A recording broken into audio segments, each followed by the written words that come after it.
কারীম থেকে ছোট্ট একখানা আয়াতে কালিমা তেলাওয়াত করেছি। আল্লাহ তাআলা রব্বুল আলামিন কুরআনুল কারীমের ভিতরে বলেন, ওয়ামা আরসালনাকা ইল্লা রাহমাতাল লিল আলামিন।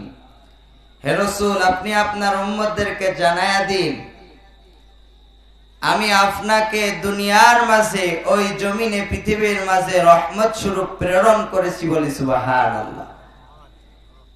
রব্বে কারিম ডাক দেয়া বলেন, দুনিয়ার মানুষ তোমরা শুনিয়া নাও, তোমরা জানিয়া নাও, আমার দয়ার নবী, মায়ার নবী, আমার নবীজিকে যেই বান্দা আমার বেশি জীবনের চাইতে ভালোবাসবে, আমি রব্বি আল্লাহ জমিনের মাঝে ঘোষণা দিয়া দিলাম, আমার নবীকে বেশি ভালোবাসার কারণে আমি রব্বি আল্লাহ আমার ওই বান্দাকে বিনা হিসাবে জান্নাতে পৌঁছায়া দেব। শুধু তাই নয়, হাদিস শরীফের ভিতরে দেখেছি দয়ার নবীজি বসে আছে, হযরতে কাতাদা রাদিয়াল্লাহু তাআলা আনহু আসেন, ইয়া রাসূলুল্লাহ, ইয়া হাবিবাল্লাহ, হুজুর কিয়ামত কবে কায়েম হবে? আল্লাহর নবী ডাক দিয়া বলে, রে কাতাদা, কিয়ামত সম্পর্কে তুমি কি অবগত আছো? সেদিন কি অবস্থা হবে? হযরতে কাতাদা রাদিয়াল্লাহু তাআলা আনহু ডাক দিয়া বলেন, ইয়া রাসূলুল্লাহ, কিয়ামত সম্পর্কে আপনার পবিত্র জবান মোবারকে কিছু কথা, কিছু অলৌকিক ঘটনা শুনেছি। নবীজি আমার ডাক দিয়া বলে, রে কাতাদা, কি ঘটনা তুমি শুনেছো আমাকে জানায়া দাও।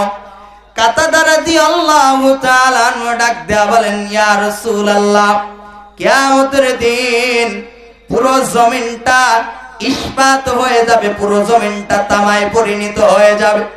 ইয়া রাসূলুল্লাহ, ইয়া হাবিবাল্লাহ, হুজুর কিয়ামতের দিন আসমান জমিন খণ্ডতে খণ্ডিত হয়ে যাবে। শুধু তাই নয়, কিয়ামতের মুসিবতের দিনটা রাত মাথার উপরে সূর্য চলে আসবে। আল্লাহর নবী ডাক দিয়া বলে, রে কাতাদা, এমন ভয়ানক ঘটনা শোনার পরেও তুমি কেন সেই জিনিসের আশা করো? তুমি কি এমন আমল গোছাইছো? কি এমন আমল তুমি করো? কাতাদা রাদিয়াল্লাহু তাআলা ডাক দিয়া বলেন, ইয়া রাসূলুল্লাহ, দুনিয়ার মাঝে আমি তেমন কোন ইবাদত করতে পারি নাই, দুনিয়ার মাঝে আমি তেমন কোন বড় আমল করতে পারি নাই, কিন্তু আমি কাতাদা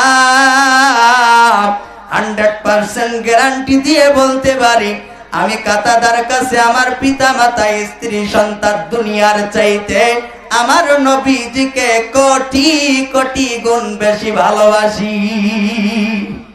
আমার নবীজি ডাক দেয়া বলে, রে কাতাদা,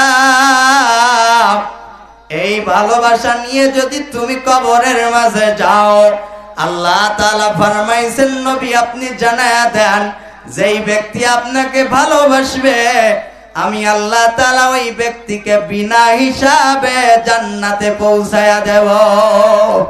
নবীজিকে ভালোবাসতে